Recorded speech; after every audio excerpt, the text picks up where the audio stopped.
All right, let's see if we can finish off the problems from our chapter 7 review.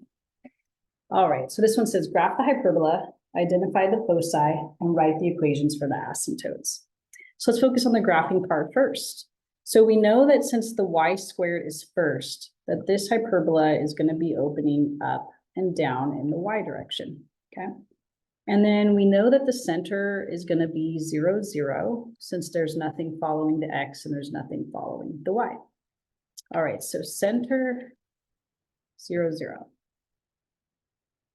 Now remember, the a squared is going to be 144, not because it's the bigger number, but because it's first. For hyperbolas, it's all about who's first. If y is first, then it opens in the y direction. And since 144 is first, it's my a squared. All right, we're going to go ahead and square root. So we get that a equals 12. So since that 12 was underneath y, then that means that we're going to go 12 in the y direction. So I would go 12 up. So this is 10, 11, 12. And I would go 12 down, 10, 11, 12. Okay. And then let's go and figure out the b squared and the b. So b squared must be the 25. And if we square root both sides, then we get that b is 5.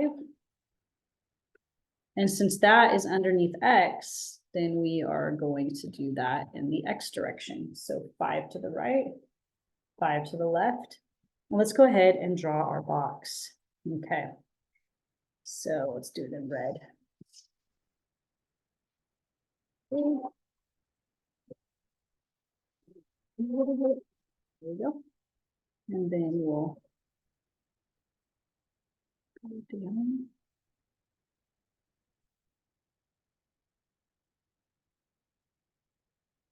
And then we got to draw the diagonals of our box.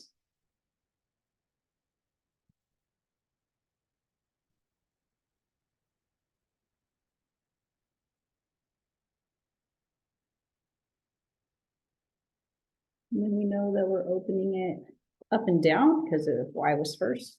So it should look something like this. Okay. All right, so then let's see here. We got that graph part. Let's go in and get the foci and the asymptotes. So we know that for the foci, since y is first, we are going to be adding and subtracting the c value to the y value of the center. If the x had been first, we would have done the plus or minus c to the x value. Okay, so let's go and get c. So a squared minus b squared equals c squared. So 144 minus 25. And I think that's one. Oh, no, I'm sorry. It's a squared plus. Woo! Okay, so remember, if there's a minus here, it's the opposite there. It's a plus there. I have to switch gears from ellipses, huh? All right, so we are on hyperbolas, which means it's going to be a squared plus b squared. All right, so just kidding. Do over. All right, so that looks like that's going to be 169, which is perfect because the square root of 169 is 13. Okay, so we're going to plug that 13 in right there to get our foci. So 0 plus 13 is 13, and 0 minus 13 is negative 13. So this was 12, I believe. So 13 would be like right there in our picture, and then negative 13 would be there. So they're showing up in a good spot. They're inside each branch of the hyperbola. So we're looking good. All right, so let's go in and get the asymptotes. So the asymptote formula is always y minus k equals plus or minus something, and then x minus h. Now this could be a over b or b over a.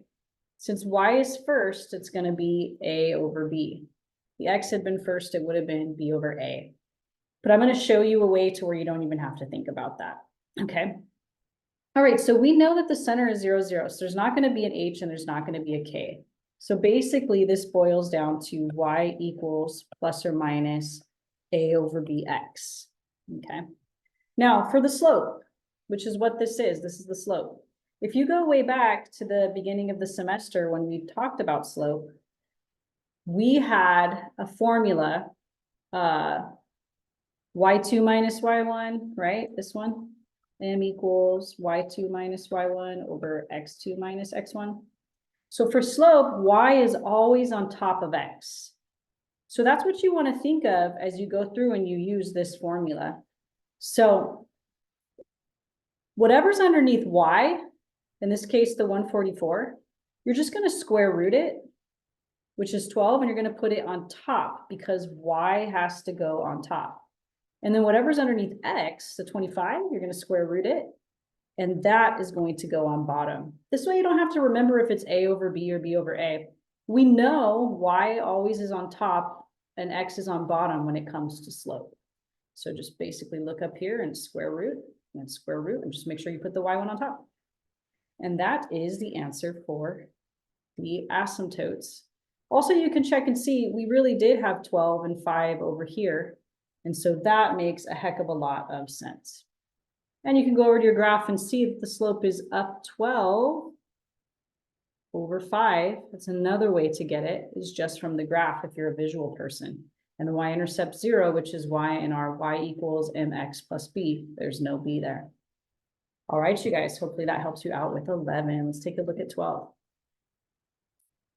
Graph the hyperbola. Now be careful when you're getting the center. Mistake I always used to make is I'd say, okay, change the sign, it's going to be a 1, and change the sign, it's going to be a -1. And so I'd write that, I'd write 1, -1.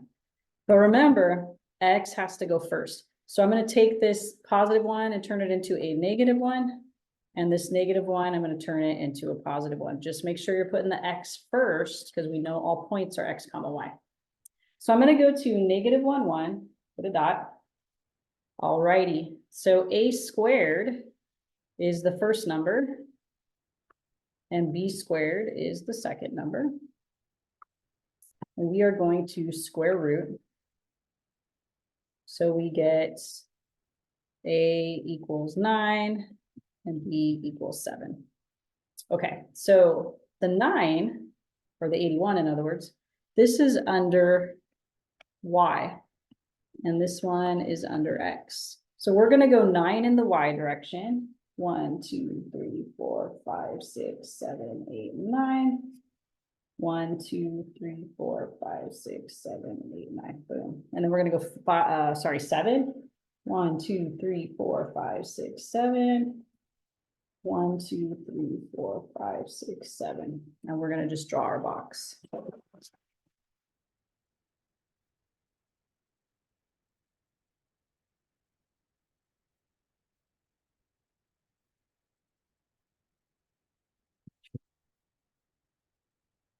I might want to move this down so that we can see my actual graph here, you guys, because you know it faces up and down. All right. The diagonal's going.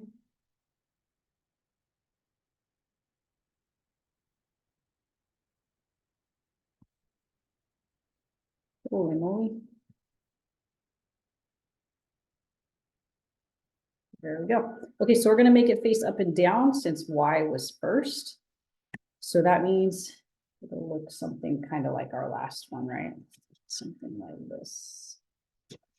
Okay, graph taken care of, check. Center taken care of, check.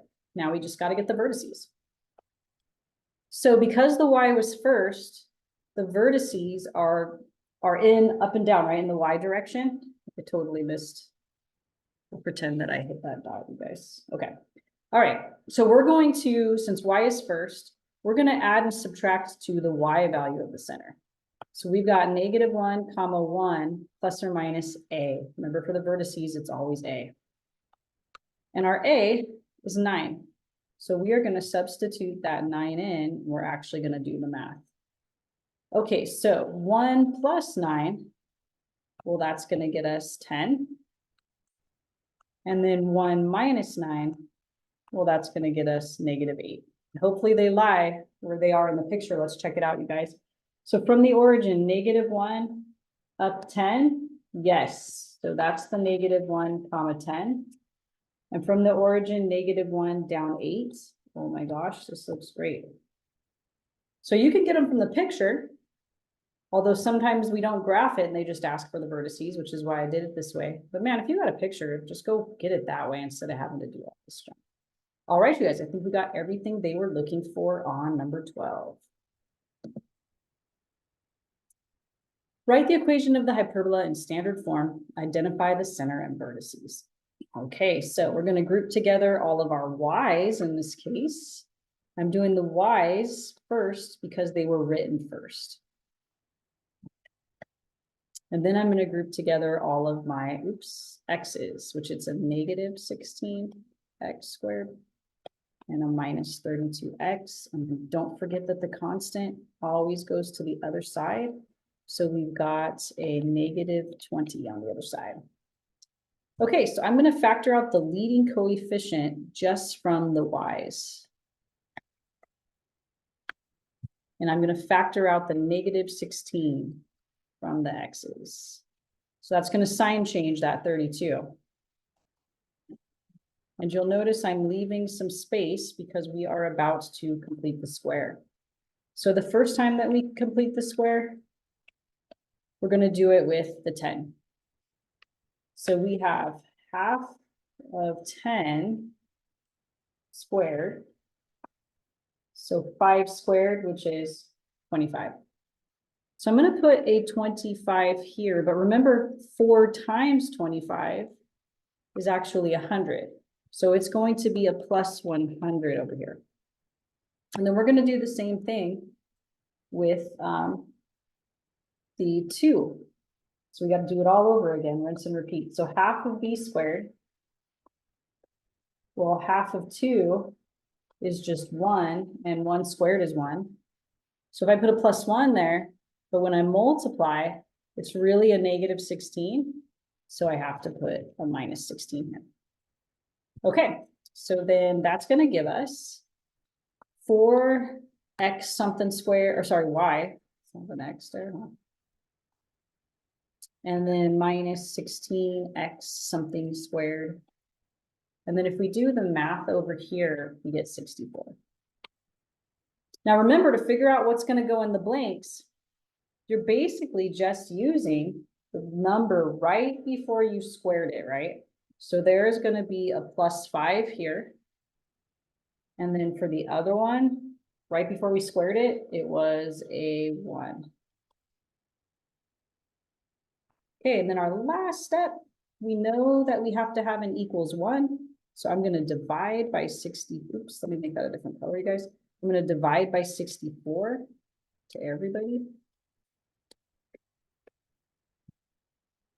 And that gives us y plus 5. And for this fraction right here, 4 goes into 64 16 times. And then for this fraction right here, 16 goes into 64 4 times. That is the first part where it says, write the equation of the hyperbola in standard form. Let's go and get the center. So the center, remember, do the x first. So -1 for the x and -5 for the y. Since the y is first, that means that when it comes to the vertices, that I'm going to be doing the adding and subtracting to the y value to the -5.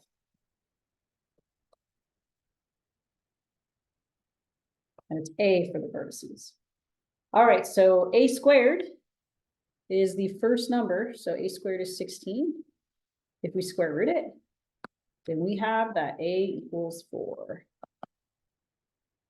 So we have -1, -5 plus or minus 4. All right, let's do our 2 cases.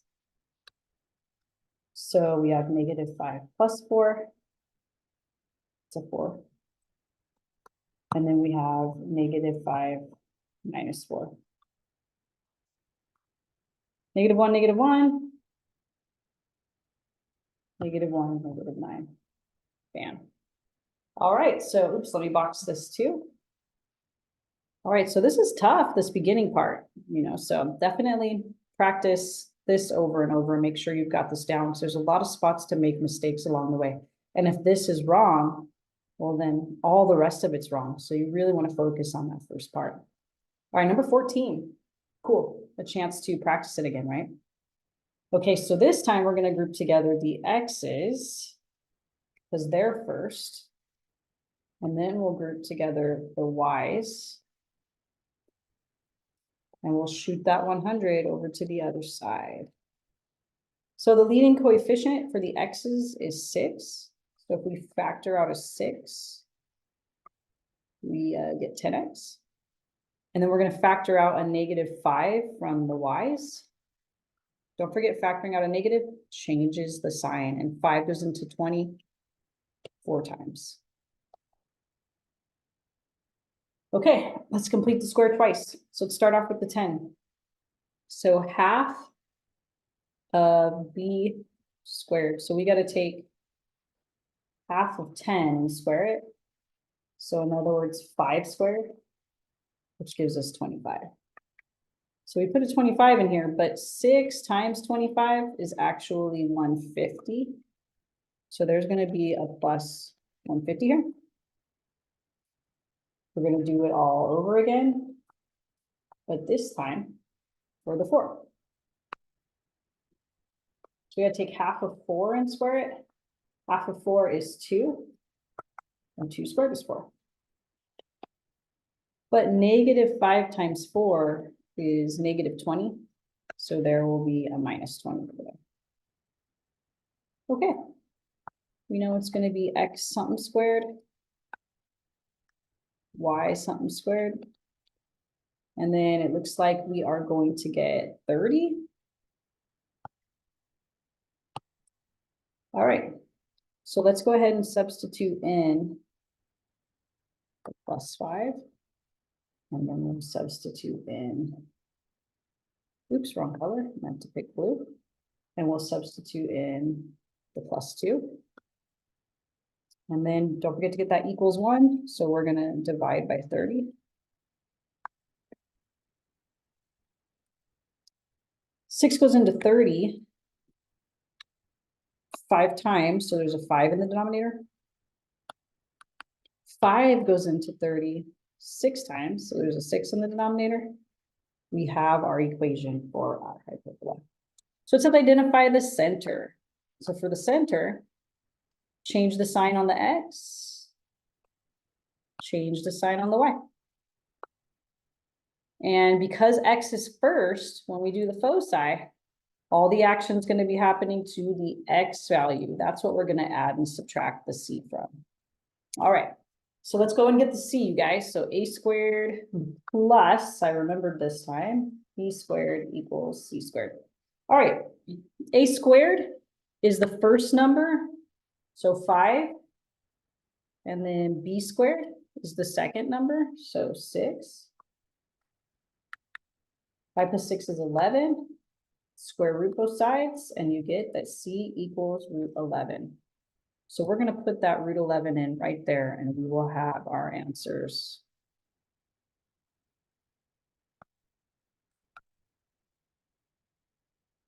Okay, so we got our center and our foci. Let me just go check, because that was kind of a hard one, just to make sure that it's correct. So -5, -2, and then plus or minus √11. Yeah, looks good, you guys. All right, 2 tough ones. Whew. All right. Write the standard form equation of the hyperbola subject to the given conditions. Okay. All right, so I'm going to just graph whatever they gave us. So -10, 5, and 2. Okay, so something like this, you guys. So let's pretend -10 is here, and -5 is here. And then we'll pretend 2 is here. Actually, let me move this -5 over to the other side so he's not in the way. There we go. Okay, those are the vertices. So that tells me a lot. That tells me that my hyperbola opens up sideways, which means x is first. So it's got to be x minus h squared over a squared, y minus k squared over b squared. equals 1. Okay.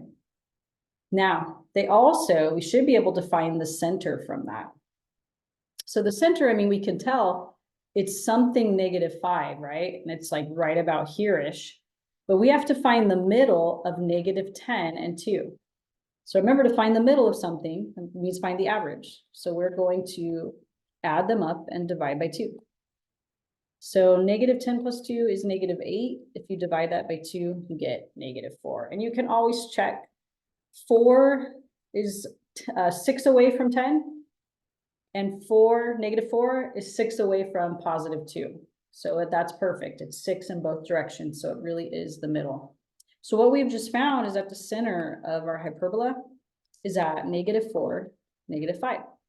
So change the signs when you put them in. So it'll be +4 and +5.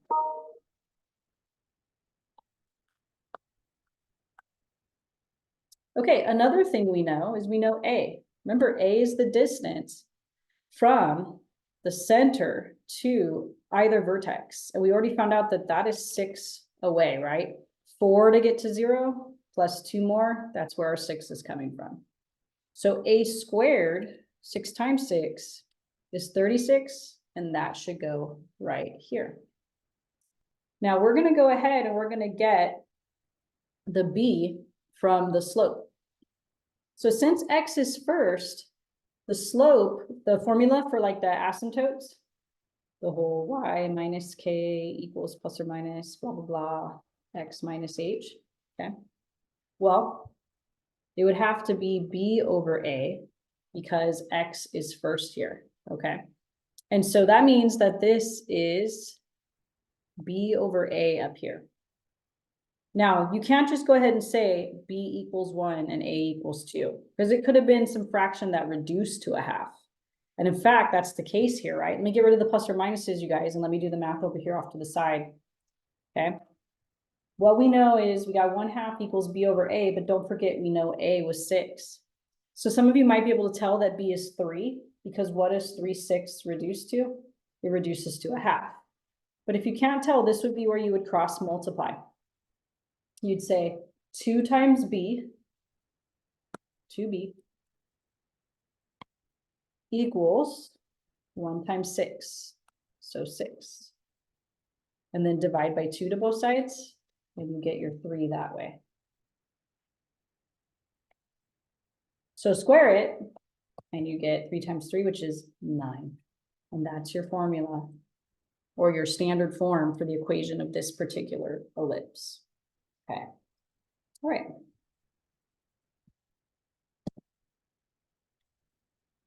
Number 16. A model of the form x squared equals 4py is given. Identify the focus and write the equation for the directrix. Okay. All right. So always take the number that's in front of the non-squared term and set it equal to 4p. So we can tell that by dividing by 4, that p is 8. Okay. So now that we know that p is 8, we got to figure out what our center is, or our vertex. Our vertex is going to be 0, 0, since there's nothing after the x and there's nothing after the y. All right, so we have 0, 0. And then since it's an x squared and it equals a positive number, right? It's x squared equaling a positive. That means that this faces up. Okay. So in order to get, now that we know that p is 8, we would go up 8 spaces to get to the focus. And we would go down 8 spaces to get to the directrix. So it looks like our focus would be at 0, 8. And our directrix would be the line y equals -8. Okay. I probably would just do it by picture, probably the easiest way to get it done on that particular one.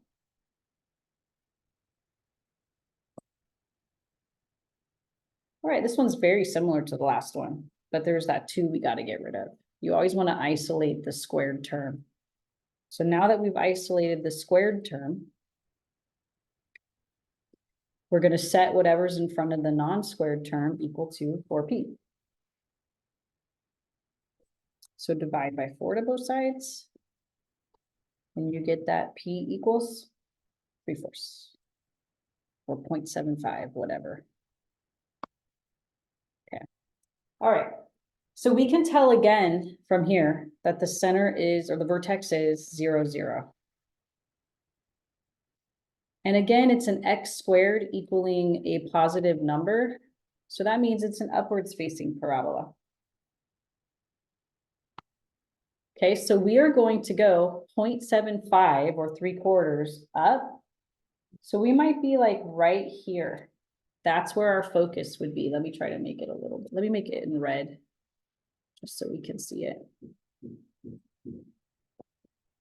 Okay, so if we could talk about that point would have to be 0, 0.75 or 0, 3/4. I'm not sure. I want to say that it always does fractions, but let's go check. This is number 17. There it is. Okay.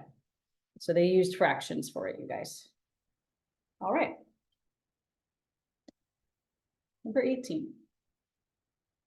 So we know that the vertex is going to be, change the sign on both of these guys. So the vertex is going to be at 1, 2. So right there. All right, and then we're going to set the stuff in front of the non-squared term, aka this guy, the -4. We're going to set it equal to 4p. If we divide by 4 to both sides, we get that p equals -1. Okay. All right, what do we have to find here? We got to graph it, identify the directrix and the focus.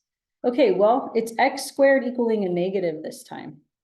So if it's x squared equaling a negative, then instead of facing up, this is going to face down, right? Okay. So we know that it might be something like this. Okay. I'll get more detailed in a second, but let's go in and get the directrix and the focus, you guys. Okay, so if P is 1, then I would have to go 1 up for my directrix. And I'd have to go 1 down for my focus. So let's go ahead and write those out. So it looks like the focus is going to be at 1, 1 over 1 up 1. So 1, 1. And then for the directrix, it's going to be y equals +3 that it ends up passing through. So we got those two answers. Now, I don't know how detailed you're going to have to be. It is multiple choice. So, but let's say that we do have to be detailed, okay? About how wide the parabola is and everything. Okay. Well, then remember that this number, this 4, that's the length of the lattice rectum, right? So I have 4 spaces. The focal diameter is 4 long, in other words, okay? So I'm going to go 2 to the right and 2 to the left. So that way I make this whole thing 4 long. And now I can draw I know how wide my parabola is. It's going to go through those dots, okay? So the focal diameter has to be 4. It's always going to match the absolute value of that number, okay? So now we know exactly how wide to make it in case that becomes important. Maybe there's a couple that face down and it comes down to how wide is it. All right. Graph the parabola, write the equation of the directrix and the axis of symmetry. Okay. So the vertex of this parabola is going to be changed the sign on the x. So it's going to be +2, change the sign on the y. So positive y. So we're going to go through 2, 1. And we can tell that it is y squared this time, equaling a positive number. So that's not going to face up or down. That's going to face left or right. And since it's positive, it's going to open up towards the right. Okay. So we're going to set the 12 equal to 4p.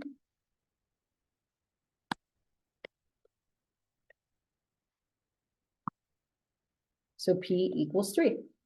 So we are going to go 3 to the 3 to the right, 1, 2, 3 to get to our focus.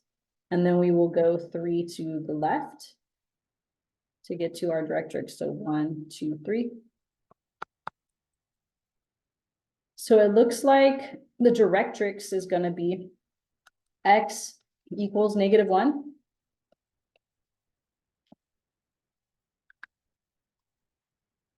And then for the axis of symmetry, well, the axis of symmetry cuts the parabola in half.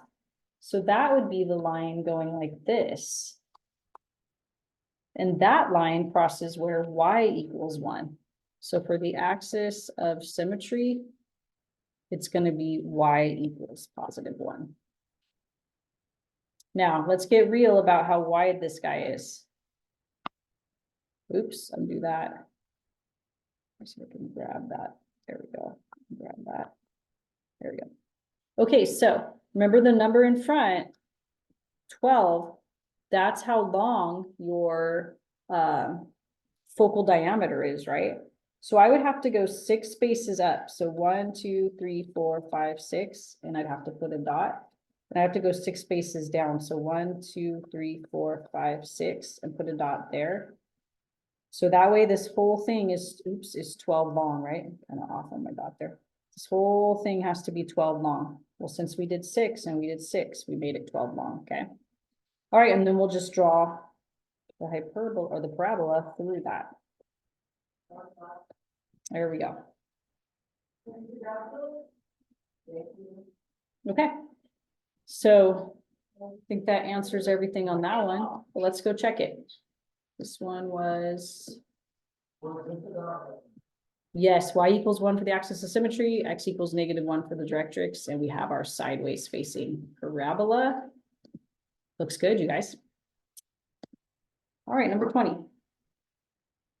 So same deal. So we've got for our vertex, sorry. Change the sign on the x. Change the sign on the y.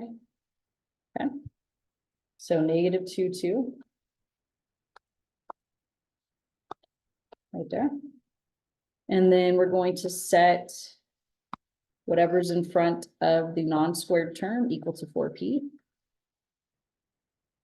So if we divide by 4, looks like we get p equals -1/2.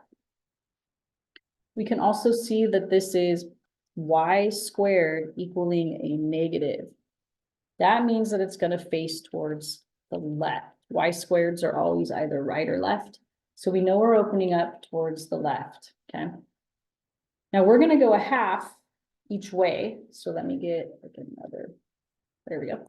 So we're going to go half to the left, and then we're going to go half to the right. So it looks like, I don't think we needed to get the focus in the directrix. We just have to graph it, but I do have to get the focus. So that way I know how wide to make my parabola. I need to have that focus so I can graph the focal diameter. Okay, so let me erase these. Let's get the focal diameter. The focal diameter is the absolute value of that number. So our focal, our focal diameter is going to be 2. So I'm going to split that, and I'm going to go 1 up, and I'm going to go 1 down, and then I'm going to draw my parabola through that. Because we went 1 and 1, right? Then that means that we have too long for our focal diameter. So from here to here should be too long. We're good to go. So it says match the given equation with one of the graphs. Let's go see how we did. Yep, we're facing the right way. -1, 1. Is that where we said it was? No, -2, 2. Are they counting by 2s, you guys? They are counting by 2s. So -2, 2. Looks like we're facing the right way. It's kind of a small graph, but I trust that we did that correctly. Okay.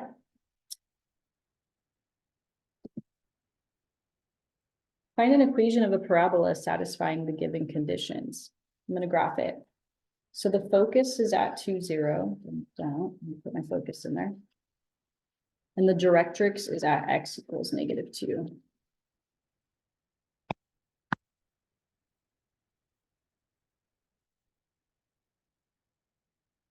Well, from this, I can tell the center is going to be 0, 0. And I can also tell that I'm opening up towards the right. So normally it'd be y minus k squared equals 4p x minus h, right? Okay, but x and h, I mean, yeah, k and h are going to be 0 because we're centered at 0, 0. So we're looking at y squared equals 4p x. I don't need the parentheses anymore. Oops. Okay. So we just got to get the p. Well, we have the p from the picture, right? P is the distance from the vertex to either the focus, which is 2, or the other way, right? So we know that our P is going to be positive 2 because we're opening up towards the right. If it had opened up towards the left, our P would have been negative 2. So we just need to plug that positive 2 in and we're done. So 4 times 2. So it looks like y squared equals 8x.